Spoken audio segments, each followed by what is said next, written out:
Hi hello welcome to OK TV. నేను మీ నరసింహ. పొంగులేటి శ్రీనివాసరెడ్డి ఈయన trouble shooter, key maker, Congress పార్టీలో కీలక వ్యక్తి. అసెంబ్లీ ఎన్నికల ముందు అప్పటికి ఇంకా కాంగ్రెస్ పార్టీకి ఊపురాని సమయంలో బీజేపీనే అధికారంలోకి వస్తుంది అనే అంచనాలున్న ఆ సమయంలో ఒక సంఘటన జరిగింది.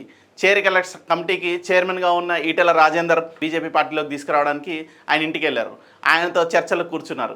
ఆ తర్వాత బయటికి వచ్చిన ఈటెల రాజేందర్ ఆయన నన్నే మార్చేస్తున్నాడు అంటూ కామెంట్ చేశారు. ఆ సమయంలో మీరే బీజేపీని వదిలిపెట్టి కాంగ్రెస్ పార్టీలోకి రండి, మనందరం కష్టపడి కాంగ్రెస్ పార్టీని గెలిపించుకుందాం అని చెప్పి పొంగులేటి శ్రీనివాసరెడ్డి సలహా ఇచ్చినట్టు తెలుస్తోంది.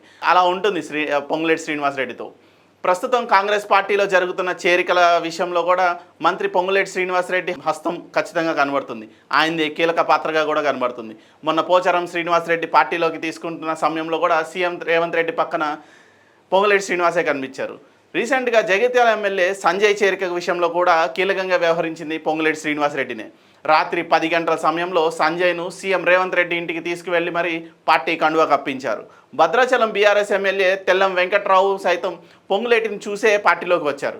చేరికల సమయంలో కాంగ్రెస్ పార్టీలోకి కొన్ని నిరసనలు కామన్గా జరుగుతున్నప్పటికీ వాటన్నిటినీ నేను చూసుకుంటానని చెప్పి భరోసా ఇస్తున్నారు పొంగులేటి శ్రీనివాసరెడ్డి. ఎవరేమనుకున్నా అలకలు ఉన్నా సరే పార్టీలోకి తీసుకొస్తున్నారు. పార్టీలో పొంగులేటి హవా మామూలుగా లేదు.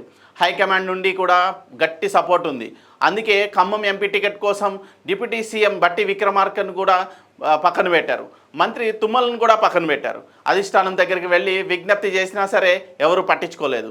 వారెవరికి పని జరగలేదు. ఒక్కసారి పొంగులేటి మాత్రమే తన వియ్యంకుడి టికెట్ ఇప్పించుకున్నారు. బట్టి తుమ్మల సపోర్ట్ ఇవ్వకపోయినా ఒట్టి చేత్తో భారీ మెజారిటీతో ఖమ్మం ఎంపీ స్థానాన్ని గెలిపించుకొచ్చారు. సింగరేణి ఎన్నికల్లో కాంగ్రెస్ పార్టీకి పోటీగా కమ్యూనిస్టు పార్టీ యూనియన్లు హవా చూపిస్తున్న ఖమ్మం జిల్లాలో మాత్రం కాంగ్రెస్దే పైచేయి. దీనికి కారణం కూడా పొంగులేటి శ్రీనివాసరెడ్డినే.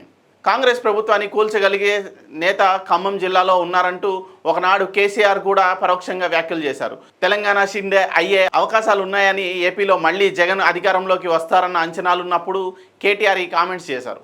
ఈ కామెంట్స్ పొంగులేటిని ఉద్దేశించింది మాత్రమే. మొత్తానికి కాంగ్రెస్ పార్టీలోకి రావాలనుకున్న వాళ్ళు పొంగులేటి శ్రీనివాసరెడ్డిని సంప్రదిస్తే పని సాఫీగా అవుతుందనే ఫీలింగ్లో ఉన్నారు. బీఆర్ఎస్ లీడర్లు సీఎం రేవంత్ రెడ్డి కూడా పొంగులేటిని గట్టిగా నమ్ముతున్నారు. ఆయన ద్వారానే చేరుకలు అయ్యేలా చూస్తున్నారు. సో ప్రస్తుతం పార్టీలో కీ రోల్ పోషిస్తున్న నేత పొంగులేటి శ్రీనివాసరెడ్డి. పొలిటికల్ సర్కిల్లో కూడా ఇదే చర్చ గట్టిగా నడుస్తోంది. పొంగులేటి శ్రీనివాసరెడ్డి పైన అతి నమ్మకం పెట్టుకున్న అధిష్టానం కూడా రేవంత్ రెడ్డితో కలిసి ఇక్కడ బలోపేతానికి ప్రయత్నాలు చేస్తోంది. కాంగ్రెస్ పార్టీ బలోపేతానికి.